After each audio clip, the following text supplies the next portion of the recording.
offensive line. Anytime you've got a guy scoring that many times, that means you've done a really nice job in picking, and that's from the offensive linemen creating space for their runners. I had an old coach tell me before, they always told his runners, run around the offensive line in pregame. Get used to the ground shaking so you don't trip and fall when it happens in a game. And maybe a measure of revenge there. He's had his way in this one, but this time they get him behind the line. So, Brandon, when this offense gathers together to watch tape for this game, they're going to be feeling pretty good about themselves until the coaches get upset about the play we just saw. But you know their defense is going to be, well, we put up big points all game long. The defense is going to win one every now and then. He goes for 18 there as the drive will continue. They're trying to show that they can run the ball and protect this lead. Give it to the backs, play a little bit of keep away, don't you think? And that's probably a good philosophy at this point, going to make that defense stand up and stop them. They run again on first down. Cook. And he's going to fight his way forward here for a modest gain. Give him 5 on the carry there, and it'll be second down. And that last carry puts him right at 100 yards for the game. So how has he done it? Because he's been patient. Followed his blocks, let everything develop. There, so it sets up a big play here. 3rd and a yard. This drive is pretty clear. Almost feels like old school fundamentals, doesn't it? Want to impose their will on the defense. What's that, 5 straight runs? Yeah, 5 straight carries to start this drive. And like you said, the way it's working, they may just stick with it. Here's Kamara trying to run for it. Call it no gain that time, and they're going to be left looking up at a 4th and 1. Well, he didn't make headway on that one, but he's had plenty of carries all night long. I just wonder if maybe he's a little bit tired from toting the rock that much.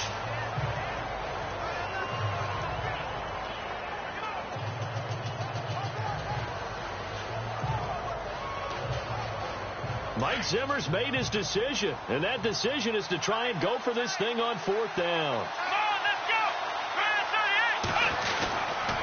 Here we go with Kamara. And they are going to stop him on 4th and 1 as they'll wind up going backwards. Alvin Kamara unable to push past that yellow line. And the Bears will get the football back. Well, it was too far for a field goal try. You don't really gain a whole lot out of a punt, so I don't think you have much of a problem with that, do you? No, not at all. I think it's the right play, the exact right play, because even if you want to play defense and pin them deep, you know how hard it is for a punter to knock one dead inside the 10-yard line. That's not necessarily easily done. So I think going for it there was the right call. On 2nd down, here's Trubisky. Gets it to Bellamy outright. And he'll be taken down, but not before getting this inside the 30. A really nice gain of 25 yards. Well, that's what you're looking for when you want to throw the ball downfield. You want one of those guys who can play out on the perimeter, can play out wide, who can not only get open, but when they're covered, can uncover themselves downfield and create catches. And after the good gain last play, this time they say, as he's going to be stopped behind the line of scrimmage. Wow, that play got shut down in a hurry. As soon as the snap came, you could see defensively they were just closing in. That was going nowhere. Yeah, you count on your offensive line to give you a little bit of space, a little bit of time so you can make a move. There was none there for him. It's Bears football, but they trail on the scoreboard. So now 11 yards to go for this offensive unit. It's 2nd down.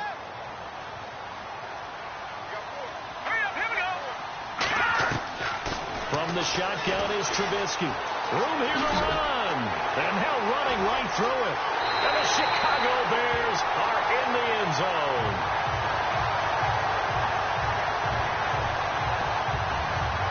And now a critical extra point attempt here.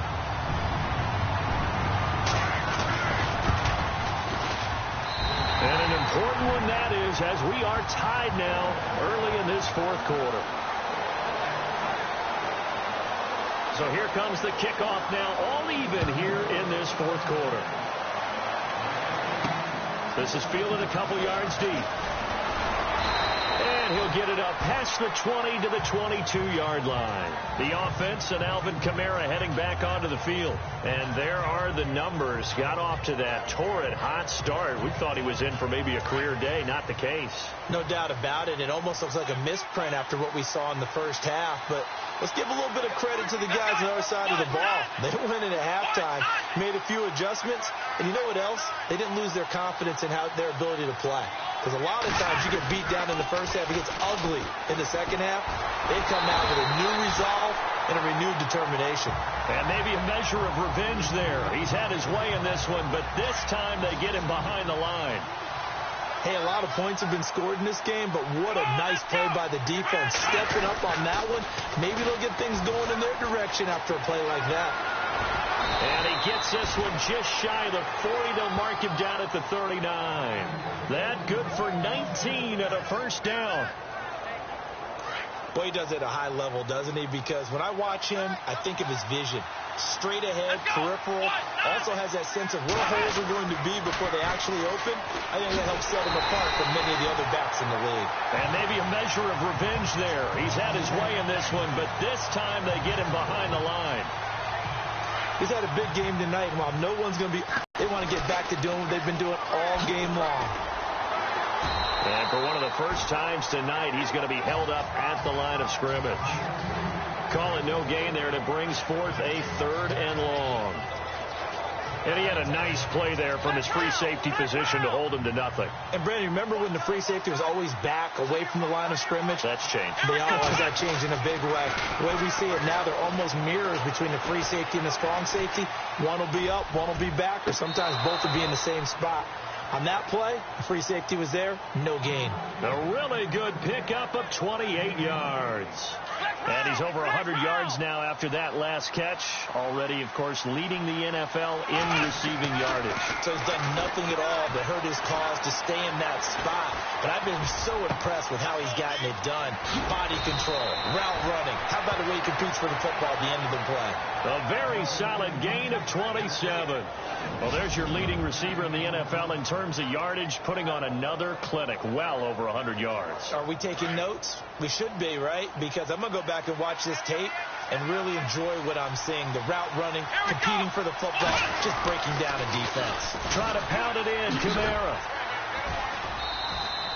Give him 3 on the gain there. 2nd and goal. This has been an up and down, back and forth type of a game, hasn't it? Maybe this long drive take a little bit of the wind out of their sails, kind of settle things down a little bit. Here's Watson now on 2nd down. And he can't hang on. That's definitely going to be one he wishes he had back. Incomplete in the end zone. They may be snapping the ball near the goal line, but all you're thinking defensively, keep them out of the end zone. Force the incompletion, force them into going for 3, and not giving up 6. That escapes the sack. He dropped it. Couldn't hang on in the end zone. So no 6 points, incomplete.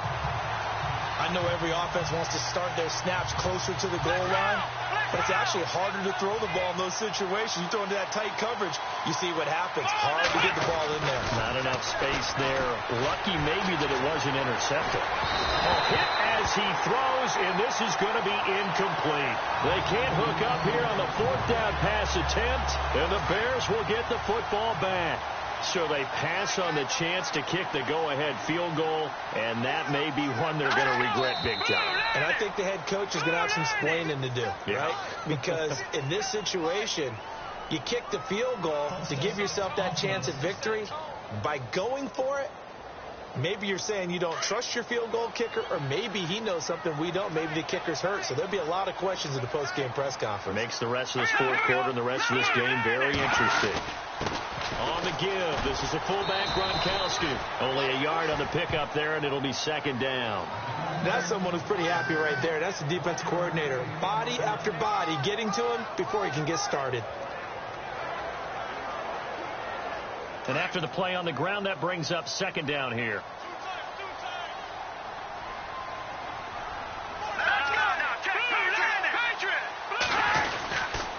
A give to Howard. And a short gain here as he gets it up only to about the 6. Give him 2 yards that time, and it's going to leave him with a 3rd and 11 situation. Well, you know that old expression, it's not my night?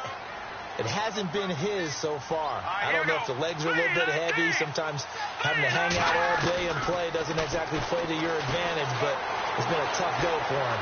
And every time he looks up, somebody's there defensively. That was the same case on that play. It'll be a pickup of only a yard, and it'll be 4th down. Here's Pat O'Donnell now. He's been terrific so far.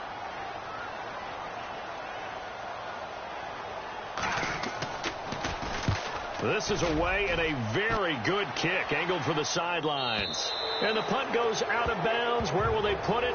They'll put it just inside the 45-yard line. Nelson Aguilar and company getting set to go again on offense now. Let's see here, Charles. 6 catches, over 100 yards. Call that a pretty good day at the office. And I love the accumulation. The catches, the yardage. That means he's having a pretty good impact on this ball game and really helping his team out in a big way. Means he wants the football again, right? And it's funny because some of these receivers are very vocal about how much they're getting it. Others are quieter, but they still let you know, give me the ball, I'm going to make a play. And that certainly felt like an example of the defense just saying, okay, we've had enough. We've gotten mashed all night long. About time we got a good play in. But flip it over to the offensive side. They've got to be really upset that they allowed a play like that to happen. They were pitching such a great game, they want to keep it going. That good for 19 and a 1st down. Most players will tell you that night games, while they can be fun, they're really hard to prepare for because you wake up on game day and all you want to do is get to the stadium and let's get going. But you got to bank that fire a little bit and hold it until the evening. It's almost like a Broadway premiere. Got to wait until the nighttime to go out there in front of the bright lights. And boy, has he harnessed himself really well, and now he's unleashing it on the opponents. Again, it's Cook. And they went the wrong way there. Losing yardage back at the 43-yard line. They call that a loss of 6 yards. And it's 3rd down now. Every year I go to the combine and marvel at the speeds that linebackers are running nowadays. They run like DBs. And let's face it, they know how to finish plays too. Eyes up, head up, run right through them. So the Viking, now it's Watson. Aguilar has it. And he picks up the 1st before he's taken down at the 29. A good gain of 14 there, and it moves the chains. Now Watson. He finds Aguilar over the middle. And down inside the 15 he goes. 15 more there, and they're on a roll. It's another 1st down. Brandon, it's okay what they're doing right now. Still able to work the middle of the field, but you know sooner or later they're going to have to stop the clock. A great Monday night to wrap up the week in football. 2 division rivals and a great finish ahead as we come up on 1st and 10. And maybe a measure of revenge there. He's had his way in this one, but this time they get him behind the line. And they're behind the sticks here a bit now, dealing with a 2nd and 12.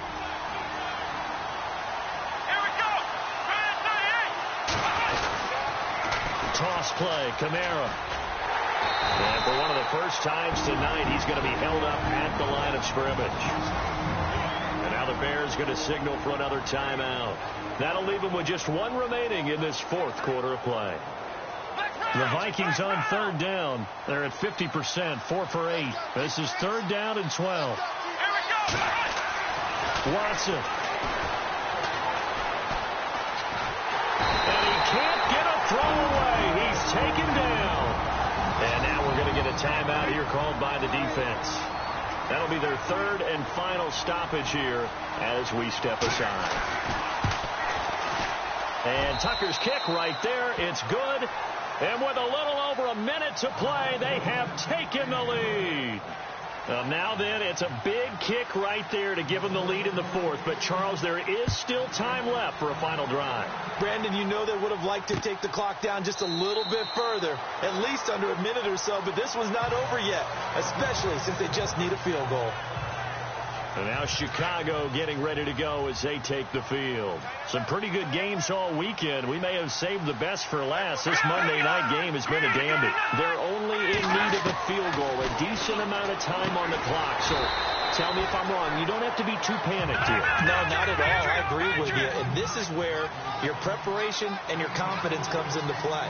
They've worked on these situations. Yeah, they practice this all the time, don't they? All the time. They know what they want to get done. And in a lot of cases, the great competitors, they love this situation. They think they can go ahead and get it done. They practiced it. We'll see if practice makes perfect. The Bears on third down. Not quite 50%. 4 for 9. This will be 3rd and 6. Back to throw. And he can't get a throw off. He's taken down. What a huge play at this point in the game. Aaron Donald in there to take him down, and the clock will roll. He'll look to throw. And no, it's incomplete. They had to go for it with such little time remaining, and that'll be just about all she wrote for this one. So that one hurt. No timeouts left. Look at where the ball is on the field, Charles. I don't know if the fat lady's singing yet, but she's starting to hum a little bit, isn't she? You think she's doing scales at this point? I don't think there's any doubt about it, but they had to go for it. In this situation, with their timeout situation as well, they had to take the chance, try and get it done. They didn't. Now they're powerless to stop them, essentially. They need a big play somehow from their defense.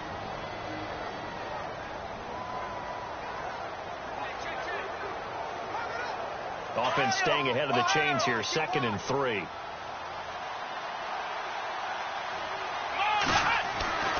And Watson's going to throw it here.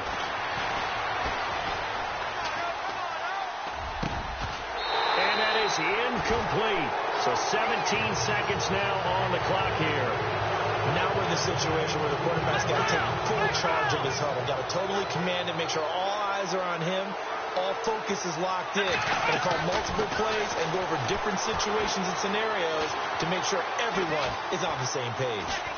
And eventually taken down here. Great coverage downfield. Now the 4th down. They will indeed snap it to Watson. And that is incomplete. 2 seconds left on the clock. Boy, it looked like he had it and dropped it. And the Bears will get the football back. So a tough pill to swallow there. A would-be touchdown pass in and out of his hands on 4th. Sometimes it just comes down to execution, doesn't it? Because we're always questioning, should they go for it? Should they not? Is it the right play call? Is it not? In this situation... And, a crusher there as it's intercepted. Picked off by Landon Collins. And that's how this one ends. In dramatic fashion in overtime with the interception. Well, we were on hand for a fun and entertaining game here. Coming down really to that last play. Great job defensively to get the pick and seal it. And we know that every play during a game matters. You're never sure which one's going to be one of the key ones. But at the end of the game, when you analyze it, 3, 4, 5 plays are going to be the ones you focus on. And that last play was one of them. The last shot had to take it. And they came up with the interception and sealed their victory. So for Minnesota, they improved to 5-0 now on the young season. And they'll return home next week to take on the Green Bay Packers. Meanwhile, for the Bears, they drop below 500 to 2-3 with a loss. And they'll be on the road next week for a matchup with the Baltimore Ravens.